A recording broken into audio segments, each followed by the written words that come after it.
സുഹൃത്തുക്കളെ, എല്ലാവർക്കും നമസ്കാരം. സാജൻ സക്കറിയയെ അറസ്റ്റ് ചെയ്ത് ഒരു നാടകം ഇന്നലെ നടന്നു.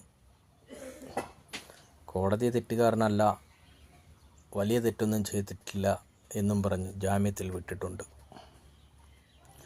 എന്തൊക്കെ നാടകങ്ങളാണ്! സത്യം വിളിച്ചു പറയുന്നവനെന്നും ശിക്ഷിക്കപ്പെടുന്ന ഒരു രീതിയാണിപ്പോൾ കേരളത്തിൽ നടക്കുന്നത്. രാഷ്ട്രീയ ഉദ്ദേശത്തോടു കൂടിയൊന്നുമല്ല ഇത് പറയുന്നത്, ഒരു സത്യം പറഞ്ഞു എന്ന് മാത്രം. എന്താണ് സത്യത്തിന് നീതി ലഭിക്കാത്ത കാലമോ? നമ്മളൊക്കെ ആര് സാജൻ സക്കറിയുടെ മുന്നിൽ? അദ്ദേഹം അതിനു വേണ്ട നിയമ നടപടികൾ സ്വീകരിക്കും അല്ലേ? അതേക്കുറിച്ച് കൂടുതലൊന്നും പറയുന്നില്ല. എന്ത് പറയാനാണ്? നമ്മുടെ ഒരു യോഗമേ